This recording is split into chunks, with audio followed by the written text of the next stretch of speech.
संजय जी बिल्कुल मैं आपके पास हम लोग वापस जरूर लौटेंगे। हमारे संवाददाता रुपेंद्र सीधे तौर पे हमारे साथ जुड़े हुए हैं, उनके साथ कुछ लोग भी हैं, उनसे सीधे तौर पे जानेंगे बजट से क्या उम्मीद, क्या किचन में राहत की उम्मीद है, शिक्षा के क्षेत्र से उम्मीद है या फिर स्वास्थ्य में और सुधार की जरूरत है। रुपेंद्र, लोगों की क्या उम्मीद? देखिए, हमारे साथ काफी लोग जुड़े हुए हैं और उनसे हम जानेंगे कि क्या उम्मीदें हैं, बजट से क्या उम्मीदें हैं, कि कैसा बजट होना चाहिए। किस बारे में बजट जो है वो कैसा होना चाहिए। अभी आज जो बजट पेश होगा, खाने के सामान सस्ते होने चाहिए, पढ़ने के सामान सस्ते हो, क्या होना चाहिए? और सब सस्ता होना चाहिए। सस्ता होना चाहिए। बजट कैसा होना चाहिए? सस्ता होना चाहिए। क्या हमारी पढ़ाई में बहुत खर्चा लगता है। हम लोग यहाँ रहते हैं, सब्जी सब कुछ महंगा है, तो हम लोग को बहुत प्रॉब्लम होता है।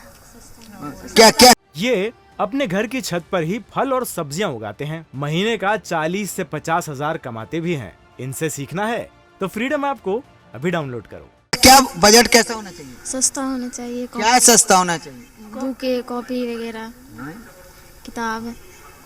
कैसा बजट होना चाहिए? सस्ता होना चाहिए। क्या पढ़ाई के जितने भी मतलब किताब कॉपी है, खाना पीना रहना, मतलब थोड़ा सस्ता होना चाहिए। और क्या महंगे अभी हैं? सभी चीज़ तो महंगे ही है। सभी चीज़ तो महंगे ही है। क्या परेशानी होती है?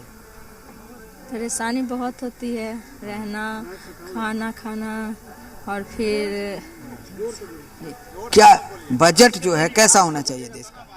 सस्ता होना चाहिए। क्या हॉस्टल फीस सस्ता होना चाहिए और फिर बुक वगैरह में हम लोग को लगता है उसमें सस्ता होना चाहिए। सस्ता होना चाहिए। कैसा बजट होना चाहिए? रुपेंद्र, मैं क्या ये क्या जानना कैसा चाहूंगी, किस आपके तरह का साथ बजट? स्टूडेंट काफी सारे हैं, आपके साथ स्टूडेंट मुझे दिख रहे हैं और जो पढ़ने वाले बच्चे हैं उनसे जरूर शिक्षा के क्षेत्र में भी सवाल पूछा जा सकता है। इसके साथ ही ट्रांसपोर्टेशन हो या फिर एजुकेशन हो, तमाम चीजें महंगी है। क्या किस तरीके से उम्मीद वो अब सरकार से करते हैं? बतौर स्टूडेंट सरकार से क्या उम्मीद है उनकी? सरकार से आप लोगों की क्या उम्मीदें हैं? एजुकेशन में सारा चीज़ सस्ता होना चाहिए जी। स्टूडेंट को बहुत प्रॉब्लम होता है उससे। क्या क्या समस्याएं आती हैं? जैसे कि स्टेशनरी का भी सारा चीज़ बहुत महंगा है, वो सब कम होना चाहिए। ये ट्रांसपोर्टिंग का भी प्रॉब्लम होता है।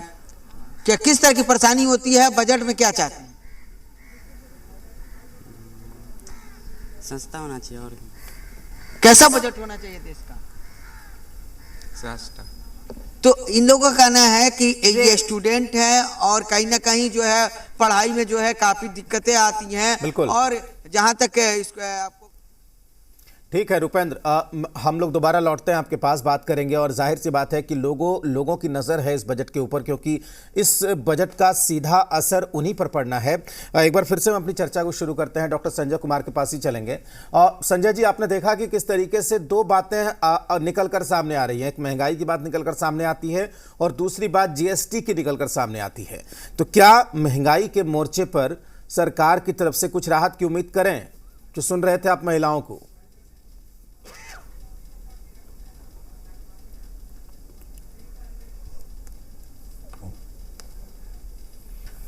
संजय जी सुन पा रहे हैं आप? तो संजय जी से बात करेंगे, उससे पहले जाहिर सी बात है कि ये इसी सवाल का जवाब बरना जी से ले लें, उसके बाद कामरान के पास जाएंगे। बरना गांगुली हमारे साथ जुड़ी हुई है। बरना जी, महंगाई के मोर्चे पर कितनी राहत की उम्मीद है अभी? देखिए, महंगाई की मोर्चे की बात जो है तो उस पर राहत तो वो सरकार को ही सोचना है ना, कि वो किस तरह से अपना रेट्स ये सब डिसाइड करेंगे। और रही बात, जैसे हम लोग का कॉन्सेप्ट जो है, इंडिया हो या बिहार हो, हर एक स्टेट का हमारा ये वेलफेयर के कॉन्सेप्ट पे हम लोग चलते हैं। तो वेलफेयर मतलब क्या, कि जनता के लिए काम करना। तो इसका कहीं ना, अगर इकोनॉमिस्ट के भाषा में देखें तो हमारा इसमें है कि आप ज़्यादा से ज़्यादा रेवेन्यू एक्सपेंडिचर को बढ़ाएं। जितना आप वेलफेयर का काम करेंगे आपका रेवेन्यू एक्सपेंडिचर बढ़ेगा। लेकिन आप एक और भी स्थिति जानते होंगे कि यहाँ पे फिस्कल डेफिसिट होता है, जो 3% ऑफ जीएसडीपी पे हमारा एक कैपिंग कर दिया जाता है कि इससे ज़्यादा आपको नहीं कर सकते। तो अगर इसको अगर आप स्टेट और इंडिया के लेवल पे देखें तो इंडिया का जीएसडीपी का जो लिमिट है वो धीरे धीरे बढ़ते जा रहा है। इवन 9% ऑफ जीएसडीपी भी हो गया उनका, लेकिन हमारे लिए वो कैप फिक्स है। अभी कोरोना के समय 4% तक हुआ था, लेकिन फिर से वो वापस 3% ऑफ जीएसडीपी हो गया है। तो अगर इस तरह का लिमिट लगा दिया जाएगा किसी स्टेट पे, तो वो ये महंगाई की या जो भी स्थिति हो, ये वेलफेयर का काम वो करेगी कैसे? जब तक आपको पैसा नहीं होगा, आप कैसे जनता के लिए कुछ करेंगे? तो मुझे केंद्रीय बजट से यही उम्मीद है कि कम से कम हमारे जैसे राज्यों के लिए ये एफआरबीएम की जो लिमिट है फिस्कल डेफिसिट की, वो 3% से एटलीस्ट, मैंने बहुत अनड्यू डिमांड भी नहीं कर रहे हैं, 4% कर देना चाहिए कम से कम। दूसरा एक और स्कीम है गवर्नमेंट ऑफ इंडिया जो लास्ट बार लगाई थी, कैपेक्स वाली, वो स्कीम तो बहुत अच्छी है मुझे लगता है, क्योंकि दैट विल लीड टू आपका एसेट क्रिएशन, और कहीं ना कहीं एसेट बनेगा तो उससे रोजगार भी बढ़ेगा, और रोजगार कहीं ना कहीं आपकी इस महंगाई की इशू को एड्रेस करेगी। लेकिन अगर आप उसको देखें एनालिसिस करके, तो लास्ट बार ये पैसा जो है वो अक्टूबर में आया था, और आप अगर उसको फाइनेंशियल ईयर खत्म होते होते उसका हिसाब नहीं देंगे तो अगले बार आपको पैसा नहीं मिलेगी। तो ये जब भी सरकार कोई स्कीम लागू कर रही है तो उसको देखना चाहिए। तो मेरी ये भी एक उम्मीद है सरकार से कि कैपेक्स को जारी रखे और उसको एक प्रॉपर फाइनेंशियल ईयर में इंप्लीमेंट करे। ठीक है बरना जी, तो ये सारी उम्मीदें मेरी तमाम चीजें हैं बरना जी, ये तमाम चीजें हैं जिसका असर हमें आज के बजट में देखने को मिल सकता है। उससे पहले रांची हम रुक करते हैं। रांची से कामरान हमारे साथ जुड़े हुए हैं, किसानों के साथ हैं कामरान।